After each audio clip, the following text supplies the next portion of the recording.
ऋग्वेद में हमने इंद्र और वृत्रासुर के महान युद्ध के बारे में पढ़ा और जाना है, किंतु ये नहीं जाना था कि इंद्र ने वृत्रासुर से पहले त्रिशरा का वध किया था। ब्रह्महत्या और अविश्वास अर्थात किसी के विश्वास को तोड़ने का इंद्र को और इंद्राणी को क्या दंड मिले। यदि वे दंड के पात्र थे तो आप और हम कैसे बच सकते हैं? जानते हैं आगे क्या हुआ इस अध्याय में। आप सभी से अनुरोध है कि यदि आप इन वीडियोस को लाइक, शेयर या सब्सक्राइब नहीं भी कर सकते तो इन्हें पूरा अवश्य सुने। शल्य कहते हैं, युधिष्ठिर, इस प्रकार स्वर्ग में अराजकता हो जाने पर ऋषियों, संपूर्ण देवताओं एवं देवेश्वरों ने परस्पर मिलकर कहा, ये जो श्रीमान नहुष हैं, इन्हीं को देवराज के पद पर अभिषिक्त किया जाए, क्योंकि ये तेजस्वी, यशस्वी तथा नित्य निरंतर धर्म में तत्पर रहने वाले हैं। ऐसा निश्चय करके वे सब लोग राजा नहुष के पास जाकर बोले, पृथ्वीपते, आप हमारे राजा होइए।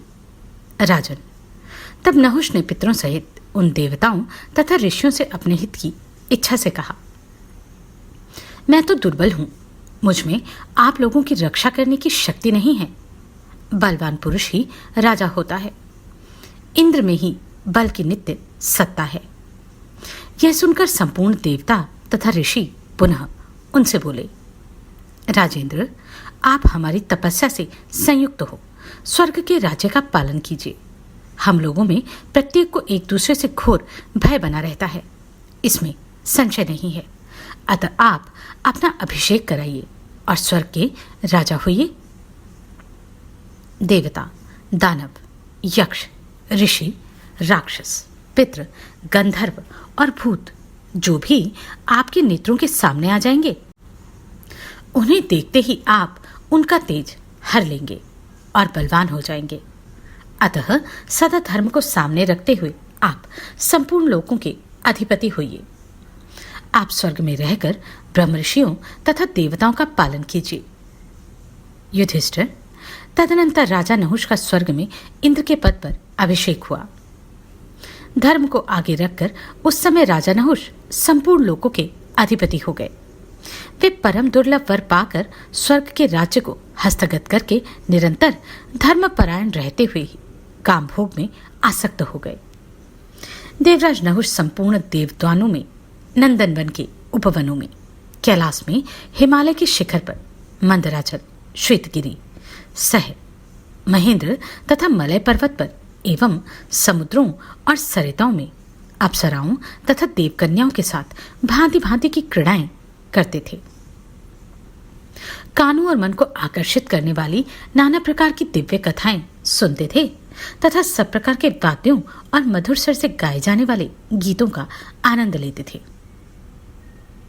विशर्वा वसु, नारद, गंधर्वों और अप्सराओं के समुदाय तथा 6 ऋतुएं शरीर धारण करके देवेंद्र की सेवा में उपस्थित होती थी। उनके लिए वायु मनोहर, सुखद, शीतल और सुगंधित होकर बहते थे। इस प्रकार क्रीड़ा करते हुए दुरात्मा राजा नहुष की दृष्टि एक दिन देवराज इंद्र की प्यारी महारानी शची पर पड़ी। उन्हें देखकर दुष्टात्मा नहुष ने समस्त सभासदों से कहा, इंद्र की महारानी शची मेरी सेवा में क्यों नहीं उपस्थित होती? मैं देवताओं का इंद्र हूं और संपूर्ण लोकों का अधीश्वर हूं। अतः शची देवी आज मेरे महल में शीघ्र पधारे। यह सुनकर शची देवी मन ही मन बहुत दुखी हुई और बृहस्पति से बोली, ब्राह्मण, मैं आपकी शरण में आई हूं, आप नहुष से मेरी रक्षा कीजिए। विप्रवर, आप मुझसे कहा करते थे कि तुम समस्त शुभ लक्षणों से संपन्न देवराज इंद्र की प्राण वल्लभा, अत्यंत सुख भागिनी, सौभाग्यवती एक पत्नी और पतिव्रता हो। भगवान, आपने पहले जो वैसी बातें कही हैं, अपनी उन वाणियों को सत्य कीजिए।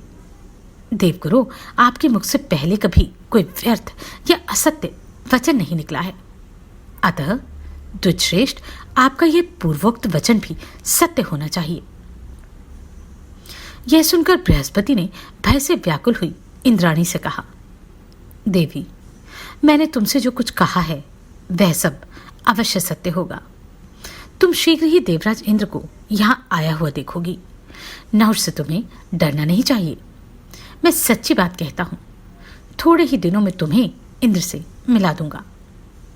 जब राजा नहुष ने सुना कि इंद्राणी अंगिरा के पुत्र बृहस्पति की शरण में गई है, तब वे कुपित हुए। शल्य कहते हैं, युधिष्ठिर, देवराज नहुष को क्रोध में भरे हुए देख देवता लोग ऋषियों को आगे करके उनके पास गए। उस समय उनकी दृष्टि बड़ी भयंकर प्रतीत होती थी। देवताओं तथा ऋषियों ने कहा, देवराज, आप क्रोध छोड़ें। प्रभु, आपके कुपित होते ही असुर, गंधर्व, किन्नर और महानाग गणों सहित संपूर्ण जगत भयभीत हो उठा है। साधु, आप इस क्रोध को त्याग दीजिए। आप जैसे श्रेष्ठ पुरुष दूसरों पर कोप नहीं करते हैं, अतः प्रसन्न होइए। सुरेश्वर, शची देवी दूसरे इंद्र की पत्नी है। परा स्त्री का स्पर्श पाप कर्म है, उससे मन को हटा दीजिए। आप देवताओं के राजा हैं, आपका कल्याण हो। आप धनपूर्वक प्रजा का पालन कीजिए। उनके ऐसा कहने पर कामोहित नहुष ने उनकी बात नहीं मानी। उस समय देवेश्वर नहुष ने इंद्र के विषय में देवताओं से इस प्रकार कहा, देवताओं, जब इंद्र ने पूर्व काल में यशस्विनी ऋषि पत्नी अहल्या का उसके पति गौतम के जीते जी सतीत्व नष्ट किया था, उस समय आप लोगों ने उन्हें क्यों नहीं रोका? प्राचीन काल में इंद्र ने बहुत से क्रूरतापूर्ण कर्म किए हैं। उनके अधार्मिक कृत्य तथा छल कपट उनके द्वारा हुए हैं। उन्हें आप लोगों ने क्यों नहीं रोका था? शची देवी मेरी सेवा में उपस्थित हूं, इसी में इनका परम हित है। तथा देवताओं, ऐसा होने पर ही सदा तुम्हारा कल्याण होगा। देवता बोले, स्वर्गलोक के स्वामी वीर देवेश्वर, आपकी जैसी इच्छा है उसके अनुसार हम लोग इंद्राणी को आपकी सेवा में ले आएंगे। आप ये क्रोध छोड़िए और प्रसन्न हो जाइए। शल्य ने कहा, युधिष्ठिर, नहुष से ऐसा कहकर उस समय सब देवता ऋषियों के साथ इंद्राणी से वह अशुभ वचन कहने के लिए बृहस्पति जी के पास गए। उन्होंने कहा, देवऋषि प्रवर, विप्रेंद्र, हमें ज्ञात है कि इंद्राणी आपकी शरण में आई है और आपके ही भवन में रह रही हैं। आपने उन्हें अभयदान दे रखा है। महाद्युते, अब ये देवता, गंधर्व तथा ऋषि आपको इस बात के लिए प्रसन्न कर रहे हैं कि आप इंद्राणी को राजा नहुष की सेवा में अर्पण कर दीजिए। इस समय महातेजस्वी नहुष देवताओं के राजा हैं, अतः इंद्र से बढ़कर हैं।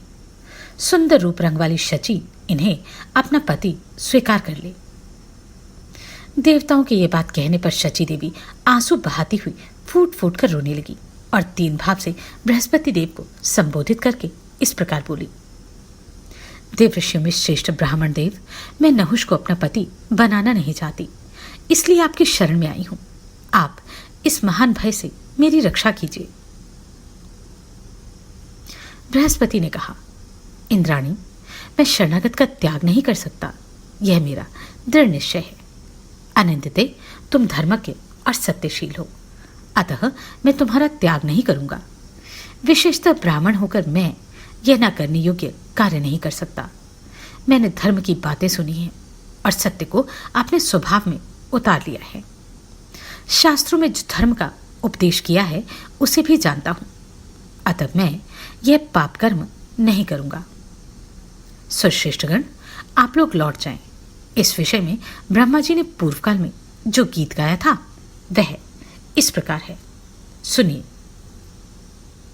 जो भयभीत होकर शरण में आए हुए प्राणी को उसके शत्रु के हाथ में दे दे, उसका बोया हुआ बीज समय पर नहीं जमता, उसके यहाँ ठीक समय पर वर्षा नहीं होती, और वह जब कभी अपनी रक्षा करना चाहता है तो उसे कोई रक्षक नहीं मिलता। जो भयभीत शरणागत को शत्रु के हाथ में सौंप देता है, वह दुर्बलचित मानव जो अन्न ग्रहण करता है वह व्यर्थ हो जाता है। उसके सारे उद्यम नष्ट हो जाते हैं और वह स्वर्गलोक से नीचे गिर जाता है। इतना ही नहीं, देवता लोग उसके दिए हुए भविष्य को स्वीकार नहीं करते। उसकी संतान अकाल में ही मृत्यु को प्राप्त होती है।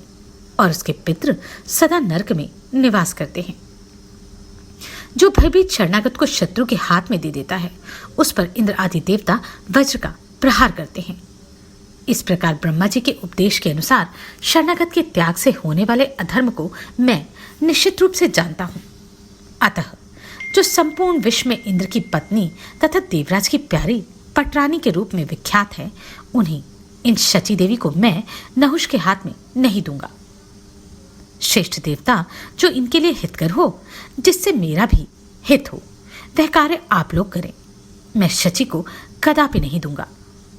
शल्य कहते हैं, राजन, तब देवताओं तथा गंधर्वों ने गुरु से इस प्रकार कहा, बृहस्पति, आप ही सलाह दीजिए कि किस उपाय का अवलंबन करने से शुभ परिणाम होगा। बृहस्पति जी ने कहा, देवगण, शुभ लक्षणा शची देवी नहुष से कुछ समय की अवधि मांगे, इसी से इनका और हमारा भी हित होगा। देवताओं, समय अनेक प्रकार के विघ्नों से भरा होता है।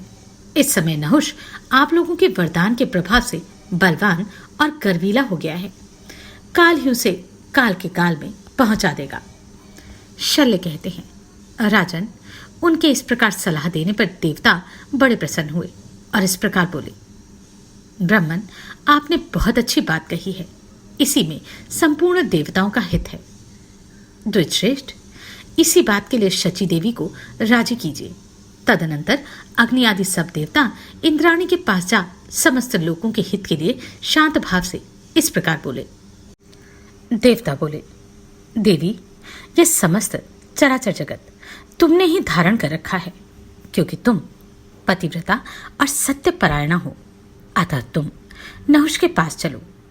देवेश्वरी, तुम्हारी कामना करने के कारण पापी नहुष शीघ्र नष्ट हो जाएगा और इंद्र पुनः अपने देव साम्राज्य को प्राप्त कर लेंगे। अपनी कार्य सिद्धि के लिए ऐसा निश्चय करके इंद्राणी भयंकर दृष्टि वाले नहुष के पास बड़े संकोच के साथ गई। नई अवस्था और सुंदर रूप से सुशोभित इंद्राणी को देखकर दुरात्मा नहुष बहुत प्रसन्न हुए। काम भावना से उसकी बुद्धि मारी गई। समय बड़ा बलवान है। यह समय ही तो है जिसने इंद्र को ऐसी दशा में पहुंचाया, और यह समय ही था जिसे मांगकर इंद्राणी ने नहुष को काल के गाल में उतार दिया। जाने आगे क्या हुआ अगले अध्याय में। आप सभी को कोटि कोटि साधुवाद। आपने इन वीडियोस को इतना प्रेम दिया। नमस्कार, मैं आभा शर्मा जावास। यदि आपको मेरा ये प्रयत्न सराहनीय लगा हो तो मुझे सब्सक्राइब करके प्रोत्साहित करें।